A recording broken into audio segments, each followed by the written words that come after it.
Hello दोस्तों, नमस्कार। कैसे हम बात करने वाले हैं, आज मैंने मूवी देखी जॉली LLB पार्ट 3 और इसके बारे में हम डिटेल में डिस्कस करेंगे और जानने की कोशिश करेंगे कि आखिर ये फिल्म क्यों आपको देखनी चाहिए और क्या ये पहली दो पार्ट से बेटर है या नहीं। अगर हम बात करें इस फिल्म के डायरेक्टर की, तो जो पिछली फिल्म को डायरेक्ट किया था वो वही है और कलाकार दोनों फिल्मों यानी पार्ट 1 में जहाँ पे अरशद वारसी थे और पार्ट 2 में जहाँ अक्षय कुमार थे, दोनों यहाँ पे हैं। अब बात करते हैं इस फिल्म के बारे में डिटेल में। उससे पहले इस फिल्म की कहानी जान लेते हैं। फिल्म की कहानी की अगर हम बात करें, फिल्म की शुरुआत राजस्थान के परसौला गांव से होती है, जहां एक किसान और कभी अपने पुश्तैनी जमीन जाने माने बिल्डर हरि भाई खेतान की परियोजना में खो देता है और आत्महत्या कर लेता है। उसकी विधवा यानी सीमा विश्वास दिल्ली की अदालत जाती है, जहां जॉली यानी अक्षय कुमार और जॉली यानी अरशद वारसी आमने सामने होते। दोनों के बीच केस हथियाने और एक दूसरे को नीचा दिखाने की होड़ रहती है, लेकिन आखिरकार दोनों सच्चाई और इंसाफ की लड़ाई में साथ आते हैं। आगे क्या होता है ये जानने के लिए आपको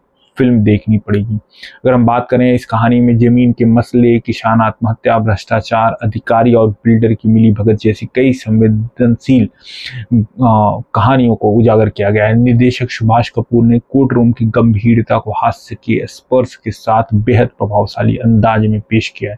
अगर हम बात करें इस फिल्म के एक्टिंग की, तो अक्षय कुमार जॉली के रूप में एक बार फिर अपनी कॉमिक टाइमिंग और मासूम अंदाज से फिल्म में जान डालते हैं। वही अरशद वारसी की बात करें तो असली जॉली के रूप में अपनी खासियत को बरकरार रखते हैं और कमाल का अभिनय किया। और इस फिल्म में सबसे अच्छा किरदार किसी ने निभाया तो इन्होंने। सौरभ शुक्ला जज के रूप में फिल्म की रीढ़ की हड्डियां, उन्होंने रोमांटिक एंगल भी दर्शकों को खूब पसंद आया। गजराज राव एज अ खलनायक के रोल में भी प्रभावशाली हैं। सीमा विश्वास कम डायलॉग के साथ अपने अभिनय से गहरी छाप छोड़ती हैं। राम कपूर और शिल्पा शुक्ला ने अपनी अपनी भूमिकाओं को यादगार बनाया और बाकी कलाकारों को भी टक्कर दिया है।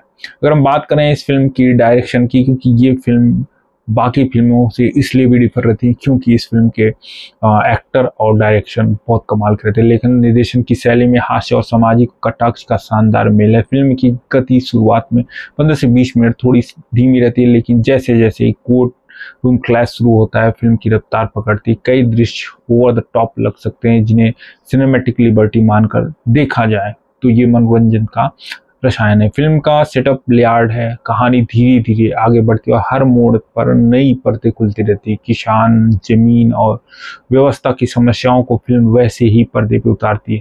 अगर हम बात करें इस फिल्म की म्यूजिक और सिनेमेटोग्राफी की, तो म्यूजिक कहानी की गति को कभी कभी आपको लगता है कि रोकती है। फिल्म भी भावनात्मक दृश्यों के लिए इन्हीं खूबसूरतों से पिरोया है। सिनेमेटोग्राफी की बात करें तो लोकेशन विविध गांव की मिट्टी से लेकर दिल्ली की कोर्ट तक फिल्म ताजगी से दिखाती है।